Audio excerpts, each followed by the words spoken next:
अभी का जो हमारा मय है वो शुद्धमय है क्या? अभी का जो हमारा मय है वो कलुषितमय है, वो ब्रह्म नहीं हो सकता।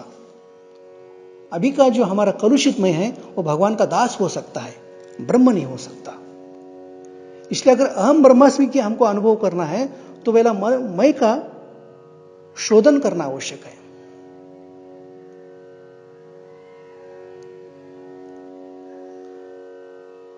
तो मय का शोधन कैसे करेंगे? उसका विवेक आवश्यक है।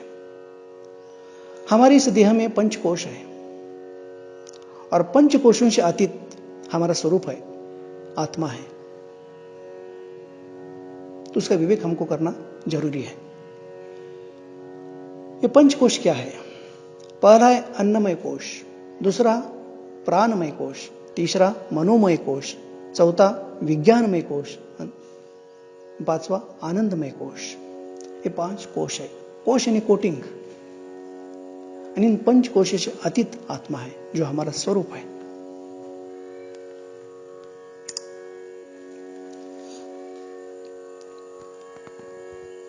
तो हम विवेक करेंगे, ये अन्नमय कोश यानी ये देह, क्या मैं ये देह हूं? तो विवेक करेंगे, देह जड़ है, मैं चैतन्य स्वरूप हूं। देह विकारी है, मैं अविकारी हूं। देह परिवर्तनशील है, मैं अपरिवर्तनशील हूं। देह दृश्य है, मैं दृष्टा हूं। इसका मतलब मैं अन्नमय कोश हो नहीं सकता। मैं देह में हूं लेकिन देह का नहीं हूं। तो अपने आप को देह से अलग करना है, शुद्ध करना है।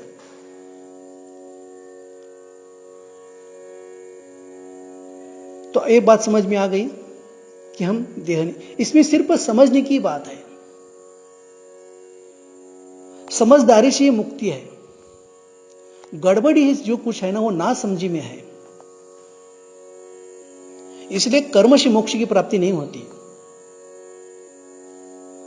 वस्तु सिद्धि विचार न क्वचित कर्म कोटि भी ही, कोटि कर्मों से भी मोक्ष की प्राप्ति नहीं होती, सिर्फ विचार से ही प्राप्ति होती है। क्यों? वो नित्य प्राप्त है, हमारा स्वरूप नित्य प्राप्त है। नित्य प्राप्ति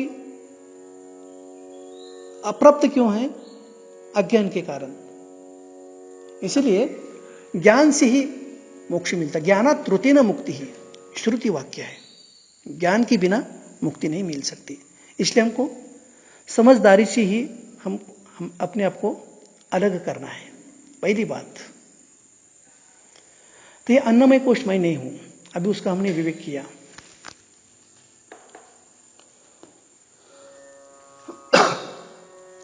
फिर थोड़ा नीचे उतरते हैं। अभी हमको गहराई में उतरते जाना है। तो दूसरा कोश आता है प्राणमय कोश। प्राण हमारे शरीर में जो क्रिया है, जो क्रिया शक्ति है, उसको बोलते हैं प्राणमय कोश। तो ये प्राणमय कोश मैं हूं क्या? प्राण सुषुप्ति में भी होता है, गहरी नींद में भी होता है, लेकिन वो जड़ है। जब हम गहरी नींद में होते हैं, हमारे घर में चोर आया, कोई वस्तु चोरी करके लेके गया, तो प्राण हमको बताता नहीं है चोर आया था। क्यों? वो जड़ है। लेकिन मैं चैतन्य स्वरूप हूं, इसलिए मैं प्राण नहीं हो सकता। इसलिए प्राण में कोश भी मैं नहीं हूं। ये हमने विवेक किया। और थोड़ा गहराई में उतरेंगे, जिसमें जो इच्छाएं हैं, हमारे मन की इच्छाएं होती है, उसको बोलते मनोमय कोश। तो इसका विवेक करना है, क्या इच्छाएं हम हैं, मैं हूं? तो विवेक ऐसा करना है, इच्छाएं अनेक है लेकिन मैं एक हूं। इच्छाएं बदलती रहती है लेकिन मैं बदलता नहीं हूं। इसलिए मैं इच्छाएं नहीं हो सकता, यानी मैं मनोमय कोश भी नहीं हूं। मैं मनोमय कोश से भी अलग हूं। और थोड़ा भी गहराई में उतरेंगे। उसके बाद आता है विज्ञानमय कोश। ये इच्छाएं जिसमें होती है वो कर्ता मैं हूं क्या? कर्ता मैं नहीं हूं। क्यों? कर्ता सुषुप्ति में उपलब्ध नहीं होता, लेकिन मैं सुषुप्ति में भी उपलब्ध होता हूं। मैं जैसा भाव का साक्षी हूं, ऐसा अभाव का भी साक्षी हूं। मैं जानता हूं इसका भी साक्षी हूं और मैं नहीं जानता हूं इसका भी साक्षी हूं। इसलिए मैं विज्ञान में कोश नहीं हो सकता, कारण विज्ञान में कोश में कर्ता उपलब्ध नहीं होता और मैं सुषुप्ति में भी होता हूं। सुषुप्ति में कर्ता उपलब्ध नहीं होता, लेकिन मैं सुषुप्ति में भी होता हूं, इसलिए मैं विज्ञान में कोश नहीं हूं। और थोड़ा गहराई में जाएंगे। सुख और प्रयत्न के मूल में, प्रयत्न और इच्छा के मूल में सुख होता है। सुख की प्रेरणा से ही हम प्रयत्न करते हैं और हमारे मन में इच्छाएं होती है। तो प्रयत्न और इच्छा के मूल में सुख होता है, उस सुख को बोलते हैं आनंदमय कोश। क्या आनंदमय कोश मैं हूं क्या? नहीं। क्यों? ये जो आनंद है वो औपाधिक आनंद है, किसी विषय को लेकर के आनंद मिल रहा है, लेकिन तो मैं तो निरुपाधिक आनंद हूं। मैं आनंद मेरा स्वरूप है, किसी विषय से मुझे आनंद की प्राप्ति नहीं होती, तो मेरा स्वरूप ही आनंद है, मेरा स्वरूप ही सुख है, इसलिए मैं निरुपाधिक सुख हूं। इसलिए स्पष्ट हो गया, विवेक हमने किया, मैं अन्नमय कोश नहीं हूं, मैं प्राणमय कोश नहीं हूं, मैं मनोमय कोश नहीं हूं, मैं विज्ञानमय कोश नहीं हूं, मैं आनंदमय कोश नहीं हूं। तो फिर मैं हूं कौन? तो सिर्फ इस देह में मैं उपलब्धि मात्र हूं, सिर्फ मेरी उपलब्धि है। जैसे घर में आकाश की उपलब्धि होती है, आकाश अगर टूट भी जाए, तो ये घर अगर टूट भी जाए तो आकाश का कुछ नहीं होता, आकाश कुछ बिगड़ता नहीं है। तो क्या हो गया? मैं सिर्फ उपलब्धि मात्र हूं, I am only pure consciousness.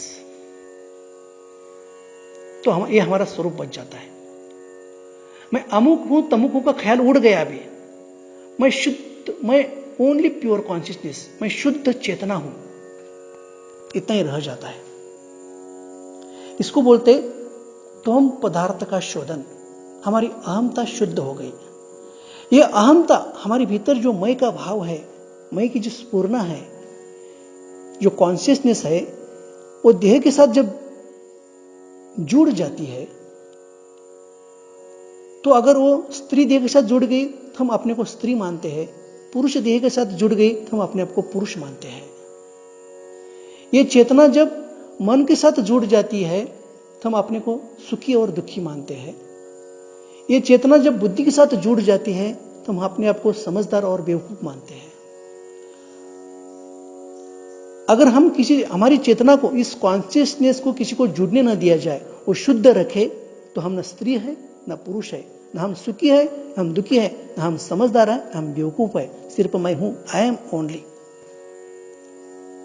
ज्ञान और भक्ति की परिभाषा भी यहां आपको समझ में आएगी। To know consciousness is a knowledge, इसको बोलते ज्ञान। इस शुद्ध अहमता को पहचानना यही ज्ञान है। And remain in consciousness is a devotion. और उस कॉन्शियसनेस में ही स्थिर हो जाना, इसको भक्ति बोलते हैं। अपने अनन्य भक्ति, भगवान के प्रति अनन्य भक्ति, ये शब्द सुना है। अनन्य का अर्थ होता है अन्य यानी दूसरा, जो दूसरा नहीं वो अनन्य। इन भक्ति भी अद्वैत में ही होती है। अपने आप से प्रेम, इसका नाम है भक्ति। और अपने से अन्य से प्रेम, उसको बोलते हैं व्यभिचार।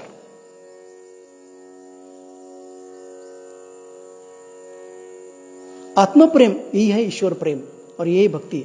आत्मा छोड़ करके अगर ईश्वर होना, वो तो अनात्मा ही होना चाहिए, जो हास्यास्पद है। हमारे मन में जो मैं है, शुद्ध कॉन्शियसनेस, वही गुरु है, सदगुरु हमारे, और वही ईश्वर है।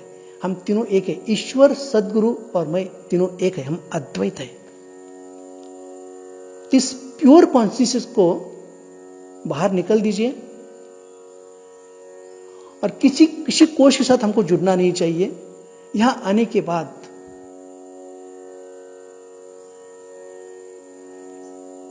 हमारे प्रयत्न खत्म हो जाते हैं। यहां से आगे प्रयत्न नहीं हम कर सकते, कारण प्रयत्न करने के लिए मन और बुद्धि की आवश्यकता है। हमने मन को छोड़ दिया, बुद्धि को छोड़ दिया, जो मनोमय कोश था, विज्ञान में कोश था। अभी हम प्योर कॉन्शियसनेस है, शुद्ध चेतना है। यहां तक ही हमारे प्रयत्न है, इसके बाद प्रयत्न नहीं होते। तो अभी एक ही करना है, हमको कुछ करना नहीं है, यही करना है। तो आत्मा करने से नहीं मिलता, आत्मा सिर्फ बने रहने से मिलता है। Be as you are. एक बार प्योर कॉन्शियसनेस को जानने के बाद वो कॉन्शियसनेस ही बन करके रहिए। तब तक बन करके रहिए जब मैं हूं या आई एम ये लुप्त न हो जाए।